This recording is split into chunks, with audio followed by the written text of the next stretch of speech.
Hello students, कैसे हैं आप सभी लोग। आई होप आप सभी बहुत बढ़िया होंगे। तो चलिए फिर आज का लेक्चर हम लोग स्टार्ट करते हैं। आज के लेक्चर में हम डिस्कस करने वाले हैं प्रीवियस ईयर के जो क्वेश्चंस आए हुए हैं, इनका सॉल्यूशन हम डिटेल में डिस्कस करेंगे। एंड इस सीरीज में आज मेरा दूसरा लेक्चर वीडियो है। तो पिछले लेक्चर में मैंने क्वेश्चन नंबर 17 तक डिस्कस किया था। आज हम लोग क्वेश्चन नंबर 18 से स्टार्ट करेंगे। ठीक है, तो क्वेश्चन नंबर 18 आपके स्क्रीन पे है। तो ये जो क्वेश्चन है पार्टनरशिप का क्वेश्चन है। क्वेश्चन क्या है कि as per the rule of Garner versus Murray, जो रूल है as per Garner versus Murray के according, any loss that arises due to being insolvent of any partner should be divided among other partners in their. Question कह रहा है कि Garner versus Murray के rule के according अगर कोई भी पार्टनर इंसॉल्वेंट हो जाता है, ठीक है, सपोज करिए 4 पार्टनर हैं, ठीक है, ये 4 पार्टनर हैं, इसमें से कोई भी पार्टनर अगर कोई एक पार्टनर अगर इंसॉल्वेंट हो जाता है, सपोज करिए ये पार्टनर इंसॉल्वेंट हो जाता है, तो उसकी वजह से जो भी लॉस होता है वो बाकी पार्टनर्स को किस रेशियो में शेयर करना होता है। ठीक है, एज पर दिस रूल, इस रूल के अकॉर्डिंग, जो गार्नर वर्सेस मोरे का जो रूल था उस रूल के अकॉर्डिंग किस रेशियो में शेयर करना होता है। Profit and loss sharing ratio में, कैपिटल रेशियो में, एवरेज ऑफ बोथ, या नन ऑफ दीज। ठीक, ये क्वेश्चन अच्छा है। तो देखिए लिखा है any loss that arises due to being insolvent of any partner would be divided among other partner in. तो अकॉर्डिंग टू दिस रूल, ये जो रूल था गार्नर वर्सेस मोरे का, ये पार्टनरशिप डिसोल्यूशन के केस में ये था। तो इस रूल के अकॉर्डिंग कोई भी अगर एक पार्टनर इंसॉल्वेंट होता है, ठीक है, तो जो भी डिफिशिएंसी क्रिएट होती है, अगर ये पार्टनर इंसॉल्वेंट हो गया है, तो जो भी डिफिशिएंसी क्रिएट होती है, जो भी अनपेड अमाउंट है, ठीक है, ये पार्टनर इंसॉल्वेंट हो गया है तो अमाउंट नहीं पे कर पाएगा, तो जो भी अनपेड अमाउंट है this will be bear by these solvent partner. ये जो 3 जो बचे हुए सॉल्वेंट पार्टनर है ये इसको बियर करेंगे। किस रेशियो में? इस रूल में बताया गया है वो रेशियो क्या होगा, लास्ट अग्रीड कैपिटल। जो भी इनका लास्ट अग्रीड कैपिटल था, मतलब क्या है कि कैपिटल रेशियो में। ये किस रेशियो में इस अनपेड अमाउंट को बियर करेंगे? इस पार्टनर के इंसॉल्वेंट हो रहे के कारण जो भी डिफिशिएंसी क्रिएट हुई, जो भी अनपेड अमाउंट है, वो बचे हुए पार्टनर किस रेशियो में शेयर करेंगे? कैपिटल रेशियो में शेयर करेंगे। ठीक है, तो आप समझ गए होंगे आंसर क्या है। यहाँ पे option B is the correct answer. ठीक है, ये रूल काफी इंपॉर्टेंट है। चलिए आगे बढ़ते हैं अगले क्वेश्चन पे। अगला क्वेश्चन क्या है? Question number 19, loan on mortgage is shown in. जो भी मॉर्गेज करके हमने जो लोन लिया है इसको कहाँ शो किया, किसी बिजनेस ने लोन लिया है तो इसे कहाँ शो किया जाता है? Liability side of balance sheet, asset side of balance sheet, debit side of PL account, credit side of PL account. ठीक है, तो मैं एक बात कहूंगी, आपने देखिए पिछला लेक्चर भी देखा होगा, ये लेक्चर भी आप देख रहे हैं, तो आपने देखा हर लेवल के क्वेश्चन आते हैं। ऐसा नहीं है, जैसे मैं पिछले लेक्चर की बात करूं, स्टार्टिंग के 3-4 क्वेश्चन न्यूमेरिकल थे और थोड़े से मतलब ट्रिकी वैसे क्वेश्चन थे, लेकिन उसके बाद कुछ बहुत इजी क्वेश्चन, एकदम क्लास 11 का यूनिट 1 के क्वेश्चन थे। तो क्वेश्चन हर लेवल के हैं। जैसे मैं बात करूं, ये क्वेश्चन अगर ये रूल नहीं पता है तो आप नहीं कर पाएंगे। काफी बच्चे इसका PL, profit and loss sharing ratio answer करेंगे, ठीक है, बट ये रूल पता है तो आप बहुत आसानी से बी आंसर बता देंगे। ठीक है, बट ये मैं बात करूं, this is very easy question again. तो वही है, मैं कहना चाहती हूँ कि कॉम्पिटेटिव एग्जाम में जो क्वेश्चन होते हैं वो हर लेवल के आते हैं। बहुत इजी क्वेश्चन भी होंगे, मिडिल लेवल के भी क्वेश्चन होंगे, टफ लेवल के भी होंगे। ठीक है, तो जैसे ये बहुत इजी क्वेश्चन मैं कहूंगी कि लोन ऑन मॉर्गेज। तो लोन ऑन मॉर्गेज मतलब क्या होता है? लोन टेकन बाय मॉर्गेजिंग प्रॉपर्टी, यानी आपने कोई प्रॉपर्टी, लैंड, बिल्डिंग, ठीक है, मॉर्गेज किया है, गिरवी रखा है और लोन लिया है, तो इसको कहाँ शो किया जाता है? तो अगर मॉर्गेज करके लोन लिया है तो इट इज अ लाइबिलिटी, ये लाइबिलिटी है ना, बल्कि लोन लिया है तो it is a liability. It is the amount payable by the business, business को ये अमाउंट पे करना है, ये लाइबिलिटी है। और इसको बैलेंस शीट में कहाँ शो किया जाता है? इसको बैलेंस शीट में लाइबिलिटी साइड शो किया जाता है। ठीक है, अब लाइबिलिटी साइड में भी सिक्योर्ड लोन, ये सिक्योर्ड लोन है ना, क्योंकि it is loan against mortgage, कुछ मॉर्गेज करके लोन लिया गया ना, तो ये शो किया जाता है एज अ सिक्योर्ड लोन।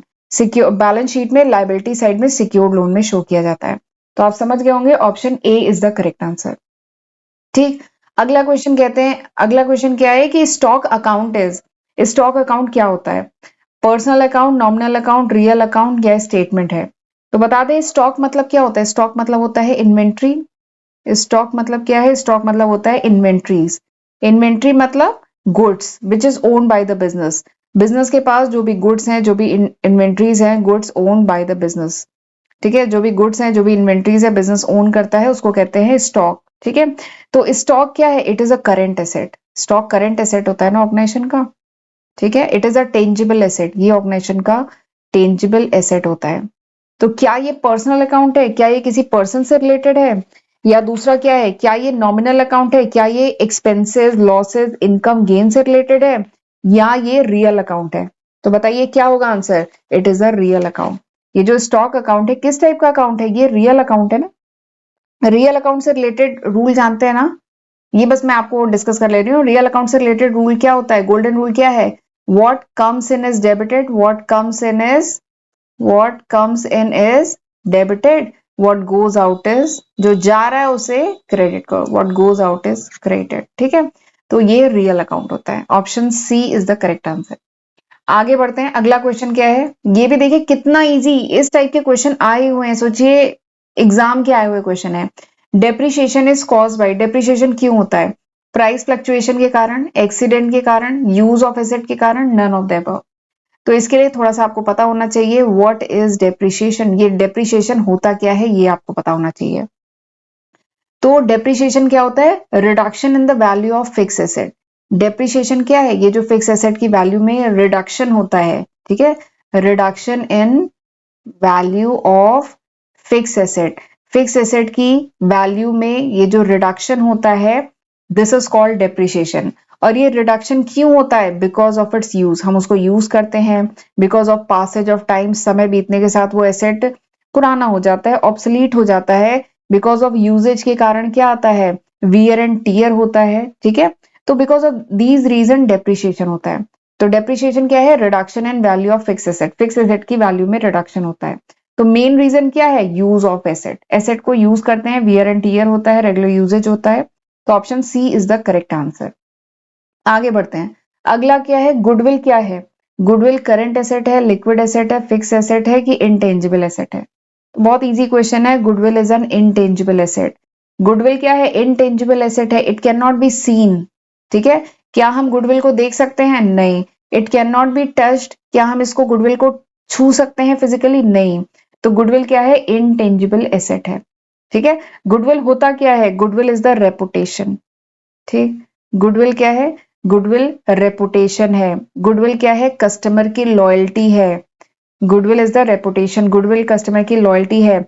या कह लीजिए ये एक नॉन फिजिकल बेनिफिट है जो बिजनेस पजेस करता है। ठीक है, देखिए ऑर्गेनाइजेशन के पास जो बाकी एसेट्स हैं उसको आप देख सकते हैं, मशीनरी, बिल्डिंग, लैंड, ये सब देख सकते हैं। लेकिन जो गुडविल है इसको देख नहीं सकते, छू नहीं सकते। It is a non physical asset या intangible asset of the organisation. It is because of the reputation, या मार्केट में जो गुडविल कह लीजिए, रेपुटेशन है, कस्टमर की लॉयल्टी है, वही कहलाती है गुडविल। ठीक है, तो आप समझ गए होंगे option D is the correct answer. Current asset तो समझ रहे हैं, फिक्स एसेट भी समझ रहे हैं। करंट एसेट मतलब कैश वगैरह, ये सब करंट एसेट है। डेटर है करंट एसेट। ठीक है, फिक्स एसेट मतलब land, building, machinery, fix asset है। लिक्विड एसेट क्या होता है? लिक्विड एसेट वो एसेट होते हैं which can be quickly and easily converted into cash. Liquid asset वो एसेट होते हैं जिसको आप जल्दी क्विकली कैश में कन्वर्ट कर सकते हैं, जैसे सेविंग अकाउंट। ठीक है, सेविंग अकाउंट में जो कैश है, या जो कैश हुआ, या जो मार्केटेबल सिक्योरिटीज हैं। ठीक है, बेचा झटपट ये कैश में कन्वर्ट हो गया, ये सब आता है लिक्विड एसेट में। ठीक है, तो यहां पे आंसर क्या है? Option D is the correct answer. चलिए अगले क्वेश्चन पे चलते हैं। अगला क्वेश्चन है कि preliminary expenses of a company should be shown in the final account on, यानी जो प्रिलिमिनरी एक्सपेंसेस होते हैं कंपनी के, इसको फाइनल अकाउंट में कहां शो करते हैं? Asset side of balance sheet, liability side of balance sheet, debit side of trading account, credit side of PL account. ठीक है, ये चार ऑप्शन दिए गए हैं, कहां शो किया जाता है। तो ये भी अच्छा क्वेश्चन है, बट बहुत इजी, बहुत एलिमेंट्री क्वेश्चन है। तो सबसे पहले आपको ये पता होना चाहिए what is preliminary expenses. Preliminary expenses होते क्या है? तो देखिए, preliminary expenses are the expenses which incurred before the incorporation of the company. ठीक है, कंपनी के इनकॉर्पोरेट होने के पहले जो खर्चे होते हैं, incurred before the incorporation of the company, before the incorporation of company, company के इनकॉर्पोरेट होने से पहले जो खर्चे होते हैं उसको प्रिलिमिनरी एक्सपेंसेस कहते हैं। जैसे क्या क्या हो सकता है इसमें, जैसे लीगल फी हुई, ठीक है, कुछ रजिस्ट्रेशन, कंपनी को आप रजिस्टर कराएंगे, कुछ रजिस्ट्रेशन के चार्जेस हुए होंगे, ठीक है, प्रोस्पेक्टस वगैरह आपने छपवाए होंगे, उसके कुछ प्रिंटिंग चार्जेस हुए होंगे, ठीक है, तो ये सब क्या होता है, प्रिलिमिनरी एक्सपेंसेस होते हैं। यानी जो कंपनी है उसके इनकॉर्पोरेट होने के पहले के जो खर्चे होते हैं ना उसे प्रिलिमिनरी एक्सपेंसेस कहते हैं, ठीक। एंड प्रिलिमिनरी एक्सपेंसेस जो होते हैं these are the fictitious asset, ये खास बात है। प्रिलिमिनरी एक्सपेंसेस क्या होते हैं, these are the fictitious asset of the company. Preliminary expenses जो होते हैं फिक्टिशियस एसेट्स होते हैं, फिक्टिशियस मतलब काल्पनिक, ठीक है। तो preliminary expenses are treated as a fictitious asset of the company and they are shown on the asset side of the balance sheet. इसको बैलेंस शीट में एसेट साइड शो किया जाता है, ठीक है। अंडर द हेडिंग, किस heading के अंतर्गत आता है ये, मिसलीनियस। देखिए बैलेंस, एक बार मैं स्क्रीन को क्लियर कर रही हूँ, ठीक है, ये बैलेंस शीट है, इसमें जो एसेट साइड, ये इधर लायबिलिटी साइड हो गया, ये आपकी बैलेंस शीट है, ठीक है। एसेट साइड में आप शो करते हैं ना miscellaneous expenses, miscellaneous expenses show करते हैं, ठीक है। तो फिक्टिशियस एसेट को सॉरी प्रिलिमिनरी एक्सपेंसेस जो कि फिक्टिशियस एसेट है उसको यहीं पे शो किया जाता है। It comes under miscellaneous expenditure, ठीक है। मिसलीनियस एक्सपेंडिचर में इसको प्रिलिमिनरी एक्सपेंसेस को शो किया जाता है and they are gradually written off, इसको ग्रेजुअली राइट ऑफ किया जाता है, ठीक है। तो इस तरीके से शो करते हैं। तो मेरे ख्याल से आंसर समझ में आ गया, option A is the correct answer, ठीक है। फिक्टिशियस एसेट तो पता है क्या होता है ना, फिक्टिशियस मतलब काल्पनिक, तो ये कोई ट्रू एसेट्स नहीं है, ये एक्चुअल के एसेट्स नहीं होते हैं, दे आर द डिफर्ड, ये जो फिक्टिशियस एसेट्स होते हैं they are the deferred expenditure, ये डिफर्ड एक्सपेंडिचर होते हैं या कह लीजिए डिफर्ड लॉसेस होते हैं जिसको बैलेंस शीट में शो किया जाता है। These are the deferred losses या एक्सपेंडिचर होते हैं जिसे बैलेंस शीट में शो किया जाता है फॉर अकाउंटिंग पर्पज, ठीक है। प्रिलिमिनरी एक्सपेंसेस या कह लीजिए जो प्रमोशन की जो कॉस्ट वगैरह आई वो सब फिक्टिशियस एसेट होते हैं और बैलेंस शीट में एसेट साइड में शो किया जाता है under the heading miscellaneous expenditure, ठीक है। एंड इसे ग्रेजुअली राइट ऑफ किया जाता है against the future earning, future में जो अर्निंग होती है उसके अगेंस्ट इसे ग्रेजुअली राइट ऑफ किया जाता है। तो आप समझ गए होंगे option A is the correct answer. काफी कुछ मैंने बता दिया प्रिलिमिनरी एक्सपेंसेस फिक्टिशियस एसेट के बारे में। चलिए आगे बढ़ते हैं, अगला question, which of the following is not a current asset, कौन सा करेंट एसेट नहीं है। तो देखिए क्लोजिंग स्टॉक, यानी जो भी ड्यूरेशन है, जैसे कोई फाइनेंशियल ईयर के एंड में जो स्टॉक बच गया दैट इज क्लोजिंग स्टॉक, तो ये क्या है, it is an inventory, closing stock inventory है, ये आपका करंट एसेट है। डेटर यानी देनदार, जिनसे अभी शायद पैसा नहीं रिसीव हुआ है, सामान खरीदा था, बायर ने हमसे सामान खरीदा था, कुछ पेमेंट कर दिया है, कुछ अभी करेगा, तो ये भी क्या है, आज नहीं तो कल पैसा आएगा, ये भी करंट एसेट है। बिल रिसीवेबल यानी किसी बिल के अगेंस्ट हमें पैसा रिसीव होना है, this is the current asset. लेकिन जो बैंक ओवरड्राफ्ट है, ठीक है, पूछा है कौन सा करंट एसेट नहीं है, तो ये तीनों है, तो मतलब हमें समझ में आ गया ये करंट एसेट नहीं है। और वैसे भी हम जानते हैं बैंक ओवरड्राफ्ट क्या होता है, बैंक ओवरड्राफ्ट करंट एसेट नहीं करंट लायबिलिटी है। This is the amount own to the bank, ठीक है। बेसिकली बैंक ओवरड्राफ्ट एक तरीके की शॉर्ट टर्म बोरोइंग होती है, मेरे अकाउंट में है 10,000 रुपए, मुझे 15,000 की जरूरत है, तो बैंक मुझे क्या करता है, ओवरड्राफ्ट कर देता है, बोलता है कि निकाल लो, लेकिन इंटरेस्ट के साथ पैसा शॉर्ट ड्यूरेशन में वापस करना है। तो बेसिकली शॉर्ट टर्म बोरोइंग होती है बैंक ओवरड्राफ्ट, तो ये क्या है, करंट लायबिलिटी है। तो आंसर आप समझ गए होंगे, option A is the correct answer, ठीक। चलिए अगले क्वेश्चन पे चलते हैं, premium received on issue of share is shown in, यानी जब शेयर को प्रीमियम पे इशू किया जाता है, ठीक है, प्रीमियम पे शेयर को जब इशू करते हैं तो इसको कहाँ शो करते हैं, asset side of balance sheet, liability side of balance sheet, credit side of PL account, debit side of PL account, कहाँ पे शो करते हैं ये बताइए। तो मैं बता दूं, जो भी शेयर प्रीमियम होता है, शेयर प्रीमियम या कह लीजिए सिक्योरिटी प्रीमियम अकाउंट, जो भी प्रीमियम का जो भी पैसा आता है उसको कहां पे रिकॉर्ड करते हैं, सिक्योरिटी प्रीमियम अकाउंट में ना, सिक्योरिटी प्रीमियम अकाउंट, ठीक है, ये बेसिकली क्या होता है, this is the amount receive by company over and above the face value. Face value थी शेयर की 10 रुपए, शेयर को इशू किया गया शायद 14 रुपए पे, तो ये जो एक्स्ट्रा 4 रुपए है दिस इज कॉल्ड प्रीमियम, ये प्रीमियम होता है। ठीक है, जब कंपनी शेयर को इशू करती है at a price which is more than face value, face value ज्यादा प्राइस पे इशू करती है, तो जो एक्स्ट्रा अमाउंट होता है दैट इज कॉल्ड प्रीमियम। तो ये जो 4 रुपए का अमाउंट है दैट इज कॉल्ड प्रीमियम। 14 रुपए पे शेयर को इशू किया, ये प्रीमियम है। ये अमाउंट कहाँ रिकॉर्ड होता है, सिक्योरिटी प्रीमियम अकाउंट या शेयर प्रीमियम अकाउंट में रिकॉर्ड करते हैं। And it is not a revenue profit. ये जो एक्स्ट्रा 4 रुपए है ये रेवेन्यू प्रॉफिट नहीं है। ये किस टाइप का प्रॉफिट है, it is a capital profit. ये कैपिटल प्रॉफिट है ऑर्गेनाइजेशन का। ठीक है, it is a capital profit and इसको कहां पे शो किया जाता है, इसको बैलेंस शीट में लायबिलिटी साइड शो किया जाता है। किस हेड के अंदर में, reserves and surplus, reserves and surplus में शो किया जाता है। ये आपकी बैलेंस शीट है। ठीक है, लायबिलिटी साइड में सबसे पहले आप क्या शो करते हैं, शेयर कैपिटल वगैरह शो करते हैं, फिर आप रिजर्व्स एंड सरप्लस शो करते हैं ना, reserves and surplus liability side में। तो रिजर्व एंड सरप्लस में ये आपका आता है सिक्योरिटी प्रीमियम अकाउंट। ठीक, यहां पे शो करते हैं। तो आप समझ गए होंगे option B is the correct answer. ठीक, तो ये जो प्रीमियम रिसीव होता है इसको कहां शो करते हैं, इसको liability side of balance sheet में शो करते हैं। किस हेड के अंतर्गत, रिजर्व्स एंड सरप्लस के अंतर्गत। ठीक है, लायबिलिटी साइड में। तो option B is the correct answer. ठीक, अगला क्वेश्चन देखते हैं। Discount receive on reissue of forfeited share is debited to. ये नहीं, डिस्काउंट रिसीव नहीं, डिस्काउंट अलाउड। जो डिस्काउंट अलाउ करते हैं on reissue of forfeited share, forfeited share को जब री इशू किया जाता है तो जो भी डिस्काउंट अलाउ किया जाता है इसको किस पे डेबिट किया जाता है, share capital account, PL account, forfeited share account, discount on issue of share, किस पे किया जाता है। ठीक, दिस इज द क्वेश्चन। तो मैं बताता हूँ पिछला जो पार्ट था, ठीक है, इसी सीरीज में ये जो क्वेश्चन डिस्कस कर रही हूँ, इसका जो पार्ट 1 था उसमें आपने देखा होगा मैंने इसी टॉपिक पे एक न्यूमेरिकल कराया है। एक न्यूमेरिकल सोचिए, सेम एग्जामिनेशन में इसी टॉपिक पे एक न्यूमेरिकल भी आया है और एक थ्योरी क्वेश्चन भी आ रहा है। न्यूमेरिकल में मैंने एक बात बताई थी, जब भी फोरफिटेड शेयर, फोरफिटेड शेयर मतलब क्या है कि सपोज करो कोई शेयर होल्डर है, उसने एप्लीकेशन का पैसा दे दिया, ठीक है, अलॉटमेंट का पैसा दे दिया, बट आगे वो फर्स्ट कॉल नहीं दे पा रहा है।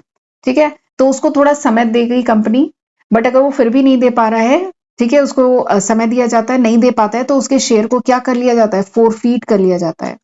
फोरफीट करना मतलब क्या होता है, जब्त कर लिया जाता है, यानी उसने जो पैसा दिया था वो जब्त कर लिया गया, अब नहीं मिलेगा। अब इन फोरफिटेड शेयर को दोबारा कंपनी री इशू भी करती है, री इशू भी कर सकती है। तो अगर जब री इशू करती है तो कंपनी अगर री इशू पे डिस्काउंट देती है, जैसे जो पिछला क्वेश्चन कराया था, कंपनी ने फोरफीट किया था 10 रुपए की फेस वैल्यू वाला शेयर, उसको री इशू किया था 9 रुपए पे, तो डिस्काउंट कितने का दिया था, 1 रुपए का डिस्काउंट दिया था। तो ये जो डिस्काउंट है ये कहां से एडजस्ट होता है, ये मैंने आपको डिटेल में बताया था, this is adjusted through forfeiture account. ये जो डिस्काउंट दिया जाता है ये कहां से एडजस्ट किया जाता है, फोरफीचर अकाउंट से एडजस्ट किया जाता है। ये मैंने आपको पिछले लेक्चर में भी बताया था। तो बस वही है, discount allowed on reissue of forfeited share. Forfeited share जो री इशू किए जाते हैं तो जो भी डिस्काउंट दिया जाता है दिस इज डेबिटेड टू, इसे किस में डेबिट किया जाता है, इसे डेबिट किया जाता है फोरफिटेड शेयर में डेबिट किया जाता है। ठीक है, तो यानी इसे किससे एडजस्ट किया जाता है, फोरफिचर अकाउंट से एडजस्ट किया जाता है। ठीक है, इसकी एंट्री क्या होती है, इसकी जर्नल एंट्री याद है ना, क्या होती है इसकी journal entry, bank account debit, bank account debit, forfeiture account debit, bank account debit, forfeiture, forfeited share कर लीजिए या फोरफीचर अकाउंट डेबिट। ठीक है, to share capital account, to share capital account, याद आ रहा है, ये जर्नल एंट्री कराई है। तो जो डिस्काउंट अलाउ किया जाता है इसे फोरफिटेड शेयर या फोरफीचर अकाउंट से एडजस्ट किया जाता है। तो option C is the correct answer. अगला क्वेश्चन करते हैं। अगला क्वेश्चन, टाइप्स ऑफ एरर पढ़ा होगा क्लास 11 में, वहां से है ये क्वेश्चन, टाइप्स ऑफ एरर। ठीक है, क्वेश्चन क्या है, goods worth ₹500 have been taken by proprietor for his personal use.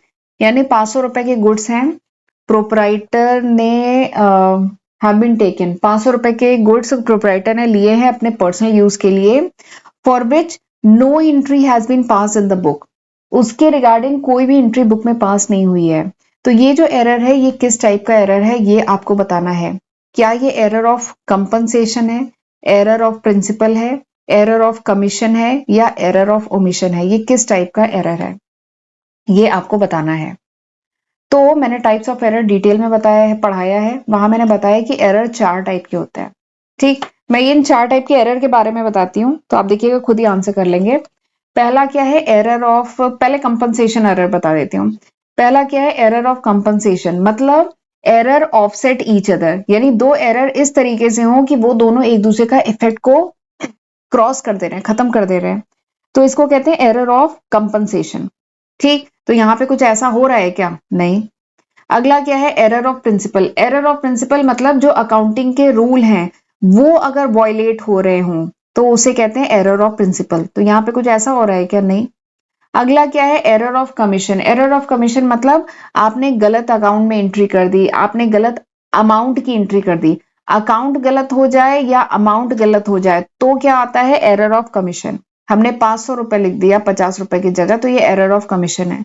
तो यहाँ पे ऐसा हुआ है क्या? नहीं। अगला क्या है, एरर ऑफ ओमिशन।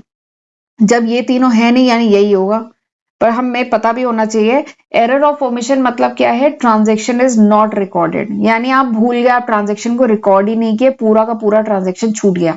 ठीक है, तो यहाँ पे यही तो हुआ है। 500 रुपए के गुड्स प्रोप्राइटर ने पर्सनल यूज के लिए निकाले, इस ट्रांजेक्शन को रिकॉर्ड ही नहीं किया गया, छूट गया। तो ये क्या है, option D is the correct answer, ये है एरर ऑफ ओमिशन। ठीक है, चलिए अगला क्वेश्चन करते हैं। अगला क्वेश्चन कैश बुक से है कि contra entries in cash book are made. जो कॉन्ट्रा एंट्री होती है कैश बुक में वो की जाती है when petty cash book is maintain, simple cash book is maintain, triple column cash book is maintain या ऑल ऑफ द अबव। ठीक है, दिस इज द क्वेश्चन। तो इस क्वेश्चन को करने के लिए सबसे पहले आपको पता होना चाहिए what is Contra entry. Contra entry क्या होती है ये पता होना चाहिए।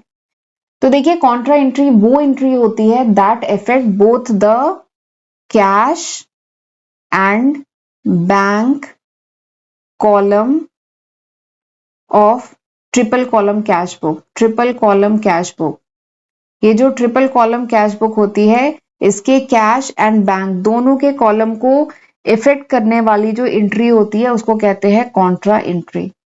ठीक है, जो ट्रिपल कॉलम कैश बुक होती है ना, जिसमें जो 3 कॉलम होते हैं वो किस किस चीज के होते हैं, एक होता है कैश का, एक होता है बैंक का, एक होता है डिस्काउंट का। ठीक है, तो ट्रिपल कॉलम कैश बुक में ये 3 कॉलम होते हैं। तो कॉन्ट्रा एंट्री बेसिकली वो एंट्री होती है जो इफेक्ट करती है कैश, ये जो कैश एंड जो बैंक कॉलम है ट्रिपल कॉलम कैश बुक की, उसको इफेक्ट करती है। जैसे क्या एंट्री हो सकती है, 2 टाइप की एंट्री।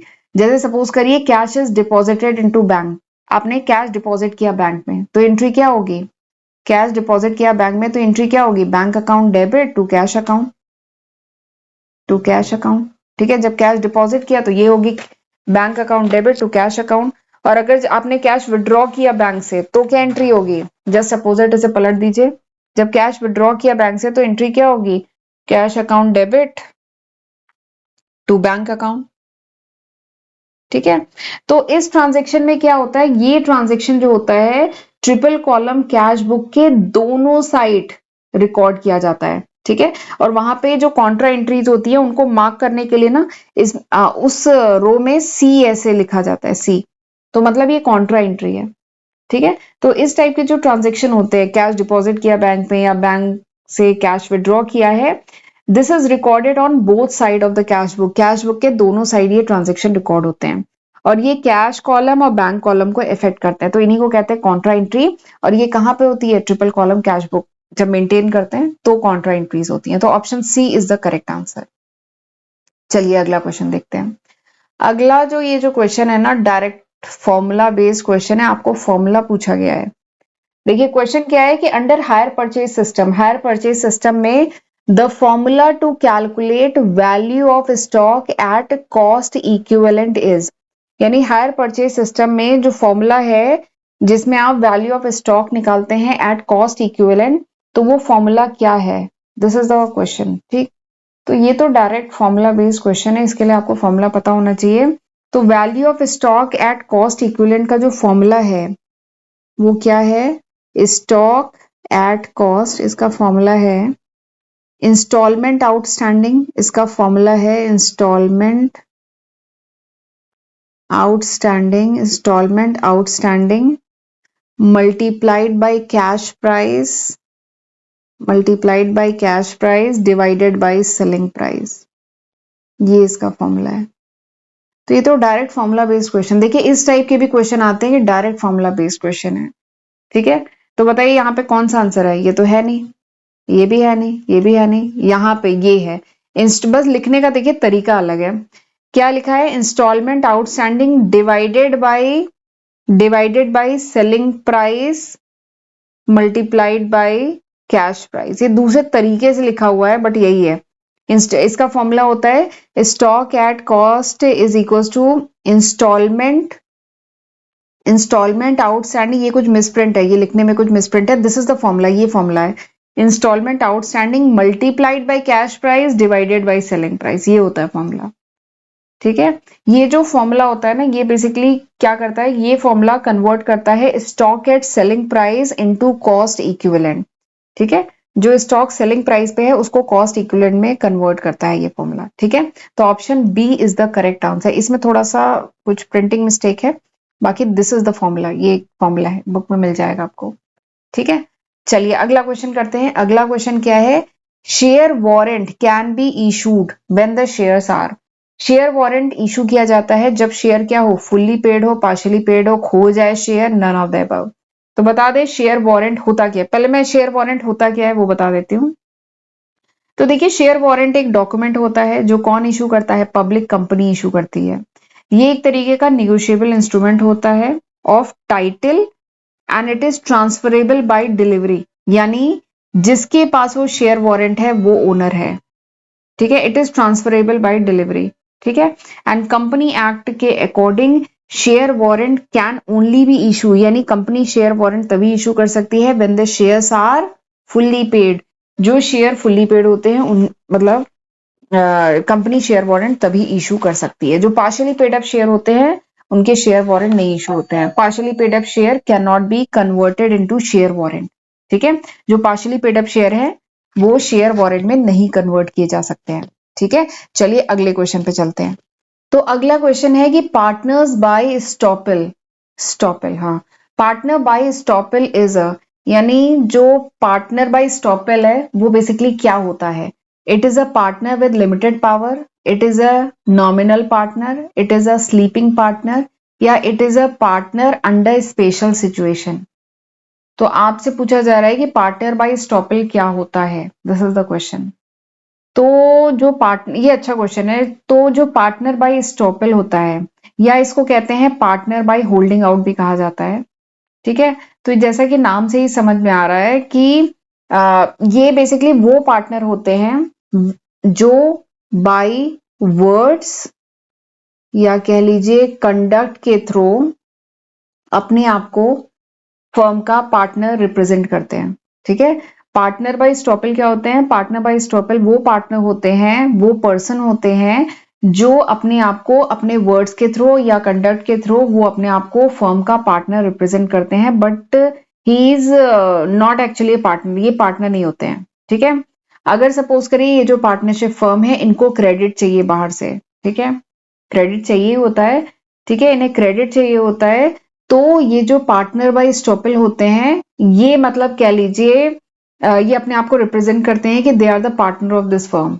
ठीक है, he become liable as if he were a partner, यानी ये लिएबल होते हैं, जिम्मेदारी लेते हैं कि ये मतलब कि इस फर्म पे बिलीव किया जा सकता है, इस फर्म को क्रेडिट दिया जा सकता है, ये अपने आप को as a partner in this firm represent करते हैं। ठीक है, तो एक होता है कॉन्सेप्ट नॉमिनल पार्टनर का। नॉमिनल पार्टनर मतलब क्या होता है? नाम मात्र, देखिए लिखा है नाम मात्र का पार्टनर। तो नॉमिनल पार्टनर क्या होता है? केवल अपना नाम इस फर्म को देता है कि हम इस फर्म की गारंटी ले रहे हैं कि मतलब आप इन्हें क्रेडिट दे सकते हैं। ठीक है, ये जो नॉमिनल पार्टनर होते हैं they lend his name to the firm, ये अपना नाम इस फर्म को देते हैं, जबकि इन्होंने कुछ इस फर्म में कुछ कैपिटल इन्वेस्ट नहीं किया होता है, ये इसके मैनेजमेंट में कोई पार्ट नहीं ले रहे होते हैं, केवल इन्होंने अपना नाम, ठीक है, they are just the nominal partner, उन्होंने केवल अपना नाम दिया होता है। ठीक है, फर्म को दिया होता है। They represent themselves as a partner, तो इसी को कहा जाता है पार्टनर बाय स्टॉपल। तो आप मेरे ख्याल से समझ रहे होंगे ये क्या होते हैं, ये नॉमिनल पार्टनर होते हैं। Partner by estoppel basically nominal partner होते हैं who becomes liable due to his representation और कंडक्ट, जो इस फर्म के लिए लिएबल होते हैं, ठीक है, फर्म के डेप्ट के लिए लिएबल होते हैं, फर्म ने अगर कोई डेप्ट लिया, उधार लिया, उसके लिए लिएबल होते हैं, जबकि इन्होंने कोई कैपिटल फर्म में नहीं कॉन्ट्रीब्यूट किया होता है, और इनका मैनेजमेंट में भी ऐसा कोई पार्ट नहीं होता है, बट ये लिएबल होते हैं, ठीक है, नाम मात्र के पार्टनर होते हैं, तो इसीलिए इनको कहा जाता है नॉमिनल पार्टनर। ठीक, चलिए अगला क्वेश्चन करते हैं। अगला क्वेश्चन क्या है, a partnership firm is illegal. कोई पार्टनरशिप फर्म है वो इलीगल है, कब इलीगल है, चार ऑप्शन दिए गए हैं। When any of the partner is from enemy country, कोई भी पार्टनर अगर शत्रु देश का है। When it is limited, when it is establish for unlimited period, there are 7 partner, registered under partnership act.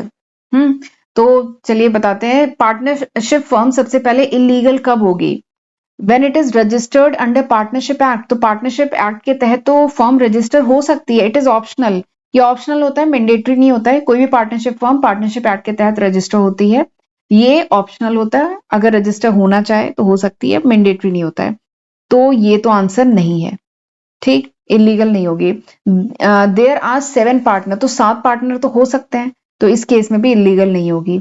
When they are establish for unlimited period, तो partnership firm तो unlimited period के लिए एस्टैब्लिश होती है, तो ये तो लीगल है, ठीक है, ये तीनों केस ही लीगल है, this is legal, this is legal, ये लीगल है, तीनों लीगल है, यानी इलीगल यही बचा, ठीक है, ये तीनों चीजें लीगल हैं, इसमें इलीगल पूछा गया है, तो इलीगल तो फिर यही होगा, ठीक है, वैसे भी हमें समझ में आ रहा है, और ये इलीगल है भी। पार्टनरशिप फर्म इलीगल हो जाती है अगर कोई भी पार्टनर जो है वो बिलोंग करता है एनिमी कंट्री से, और स्पेशली कब, ड्यूरिंग वॉर, अगर कुछ वॉर हो जाए, ठीक है, या कुछ कंफ्लिक्ट हो जाए दो नेशंस के बीच में, तो अगर आपका पार्टनर एनिमी कंट्री का है, तो उस केस में जो पार्टनरशिप है is consider to be void, तो उस केस में पार्टनरशिप जो होती है वॉइड हो जाती है एंड अनलॉफुल हो जाती है, बेसिकली कह लीजिए इलीगल हो जाती है, क्योंकि ये वॉयलेट कर रही है principle of public policy and national security. National security and public policy का जो प्रिंसिपल है उसको वॉयलेट कर रही होती है, तो उस केस में जो पार्टनरशिप फर्म है वो क्या हो जाती है, इलीगल हो जाती है, ठीक है, तो option A is the correct answer. ठीक, चलिए अगला क्वेश्चन देखते हैं। अगला क्वेश्चन मेमोरेंडम, एमओए से रिलेटेड है, मेमोरेंडम ऑफ एसोसिएशन से रिलेटेड है अगला क्वेश्चन। तो क्वेश्चन कह रहा है कि which of the following is not included in the MOA. MOA में क्या इंक्लूडेड नहीं होता है, name clause, jurisdiction clause, object clause, liability clause, तो क्या इंक्लूडेड नहीं होता है ये आपको बताना है। तो मेमोरेंडम ऑफ एसोसिएशन जो है basically it is a charter document. Memorandum of association ये एक चार्टर डॉक्यूमेंट होता है ऑफ कंपनी, ठीक है। मेमोरेंडम ऑफ एसोसिएशन क्या होता है, ये एक बेसिकली चार्टर डॉक्यूमेंट होता है कंपनी का, जो क्या डिफाइन करता है, constitution and scope of activity, ठीक है। सबसे पहले तो आपको ये पता होना चाहिए ना मेमोरेंडम ऑफ एसोसिएशन होता क्या है एंड इसके तहत क्या क्या आता है। तो इसके तहत 6 मेन क्लॉजेस होते हैं, वो मैं आपको 6 मेन क्लॉजेस बता दे रही हूं, तो आप देखिएगा खुद ही आंसर कर लेंगे। तो मेमोरेंडम ऑफ एसोसिएशन क्या है, ये एक तरीके का चार्टर डॉक्यूमेंट होता है कंपनी का, जिसमें स्कोप ऑफ एक्टिविटी, ये जो कंपनी है उसकी स्कोप ऑफ एक्टिविटी क्या है, उसका कॉन्स्टिट्यूशन क्या है, वो सब प्रॉपर्ली डिफाइन होता है। एंड इसके 6 क्लॉजेस होते हैं। सबसे पहला क्लॉज, देखिए यहाँ पे भी क्लॉजेस बताए गए हैं, तो मैं आपको वही 6 मेन क्लॉजेस जो एमओए के होते हैं वो आपको बता दे रही हूँ। तो सबसे पहला जो होता है दैट इज नेम क्लॉज। सबसे पहला क्लॉज होता है name clause. Name clause basically states the company name, company का नाम क्या है नेम क्लॉज में मेंशन होता है। अगला क्या है, रजिस्टर्ड ऑफिस या कह लीजिए सिचुएशन क्लॉज होता है, या कह लीजिए रजिस्टर्ड ऑफिस क्लॉज। इसमें बेसिकली स्पेसिफाई करना होता है कि किस स्टेट में कहां पे ऑर्गेनाइजेशन का रजिस्टर्ड ऑफिस लोकेटेड है, रजिस्टर्ड ऑफिस का एड्रेस देना होता है। अगला क्या है, ऑब्जेक्ट क्लॉज। अगला क्या है, object clause. Object clause basically main या जो सेकेंडरी ऑब्जेक्टिव है कंपनी के वो डिफाइन किए जाते हैं ऑब्जेक्ट क्लॉज में, ठीक है। कंपनी का उद्देश्य क्या है, मेन ऑब्जेक्टिव क्या है, सेकेंडरी ऑब्जेक्टिव क्या है, वो होते हैं। अगला क्या है, लाइबिलिटी क्लॉज। लाइबिलिटी क्लॉज में बेसिकली जो उसके मेंबर्स हैं, ठीक है, जो मेंबर्स हैं इस कंपनी के, उनकी जो लाइबिलिटीज हैं वो प्रॉपरली मेंशन होती है, ठीक है। पांचवा क्या है, capital clause. Capital clause, capital clause basically amount of share capital, जो शेयर कैपिटल का जो भी अमाउंट है वो प्रॉपरली मेंशन होता है, वो बताना होता है। अगला क्या है, एसोसिएशन क्लॉज, ठीक है। तो ये 6 इंपॉर्टेंट क्लॉज होते हैं। अगला क्या है, एसोसिएशन क्लॉज।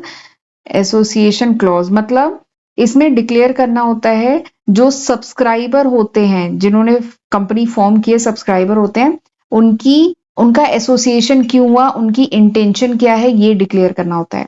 तो ये 6 क्लॉजेस होते हैं एमओए के, ठीक। तो बताइए इसमें से कौन सा नहीं है। नेम क्लॉज तो होता है, ऑब्जेक्ट क्लॉज में ऑब्जेक्टिव डिफाइन करना है, लाइबिलिटी ऑफ मेंबर डिफाइन करना है, ज्यूरिडिक्शन क्लॉज नहीं होता है, ठीक है। तो आंसर आपको समझ में आ गया होगा। आंसर क्या है यहाँ पे, option B is the correct answer, ठीक है, ठीक है, ज्यूरिडिक्शन क्लॉज नहीं होता है। अगला क्वेश्चन करते हैं। अगला क्वेश्चन क्या है कि which of the following is not a feature of partnership form of organisation. जो पार्टनरशिप फॉर्म ऑफ ऑर्गेनाइजेशन होता है उसका कौन सा फीचर नहीं है, ठीक है। हम जानते हैं 3 मेन फॉर्म होते हैं ऑर्गेनाइजेशन के। एक होता है सोल प्रोप्राइटर, सोल प्रोप्राइटर। अगला क्या है, पार्टनरशिप फर्म, पार्टनरशिप फर्म। अगला क्या है, कंपनी, ठीक है।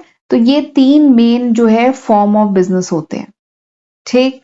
अब आपसे पूछा जा रहा है कौन सा फीचर नहीं है, किसका, पार्टनरशिप का, ठीक है। तो पहला देखते हैं, पहला क्या है, परपेचुअल सक्सेशन। परपेचुअल सक्सेशन मतलब होता है कॉन्टिन्यूअस एग्जिस्टेंस। तो क्या पार्टनरशिप में अगर सपोज करिए 3 पार्टनर हैं, ये तीनों पार्टनर की कुछ मतलब नहीं, रिटायर हो जाए, छोड़ दें, या इनकी डेथ हो जाए, कुछ कैजुअलिटी हो जाए, तो क्या ये पार्टनरशिप फर्म चलती रहेगी, ऐसा होता है? नहीं, ऐसा नहीं होता है ना, ठीक है। तो पहला ही हमें पॉइंट मिल गया, परपेचुअल सक्सेशन नहीं होता है पार्टनरशिप फर्म में। परपेचुअल सक्सेशन होता है कंपनी के केस में। परपेचुअल सक्सेशन मतलब होता है कॉन्टिन्यूअस एग्जिस्टेंस, मतलब ऑर्गेनाइजेशन कॉन्टिन्यू रहेगी even if its member die, retire या लीव, ठीक है। तो ऐसा केवल कंपनी के केस में होता है, ऐसा केवल कंपनी के केस में होता है। ये पार्टनरशिप के केस में ऐसा नहीं होता है। पार्टनरशिप फर्म डिसॉल्व हो जाती है, पार्टनरशिप फर्म डिसॉल्व हो जाती है ऑटोमेटिकली अगर पार्टनर जो है इंसॉल्वेंट हो जाए, रिटायर हो, डेथ हो जाए, ठीक है। अगर ऐसा कोई एग्रीमेंट नहीं है तो नॉर्मल केस में पार्टनरशिप फर्म डिसॉल्व हो जाती है, ठीक है। पार्टनरशिप फर्म के दूसरे फीचर क्या है, बात करें अनलिमिटेड लाइबिलिटी, तो हाँ, पार्टनरशिप फर्म की अनलिमिटेड लाइबिलिटी होती है। पार्टनरशिप फर्म में क्रिएशन बाय एन अग्रीमेंट, तो हाँ, पार्टनरशिप फर्म में पार्टनर्स के बीच में अग्रीमेंट होता है। वॉलेंट्री रजिस्ट्रेशन, हाँ, पार्टनरशिप फर्म में जो रजिस्ट्रेशन है वो वॉलेंट्री है, मैंडेटरी नहीं है, कंपलसरी नहीं है, अपनी इच्छा पे है, ठीक। तो ये तीनों तो फीचर हैं, ये फीचर नहीं है, तो option A is the correct answer, ठीक। तो आई होप आज जितने क्वेश्चन मैंने डिस्कस कराए हैं ये सब आपको समझ में आए होंगे। तो आज चलिए यहीं तक रखते हैं। ये जितने भी क्वेश्चन कराए हैं अच्छे से पढ़िएगा, रिवाइज करिएगा, और मुझे उम्मीद है कि आज जो क्वेश्चन मैंने डिस्कस कराए हैं ये आपके लिए हेल्पफुल रहे होंगे, ठीक है। तो चलिए आज का लेक्चर मैं यहीं पे वाइंड अप करती हूँ। अब हम मिलते हैं अगले लेक्चर वीडियो में, तब तक अपना ध्यान रखिएगा। God bless you.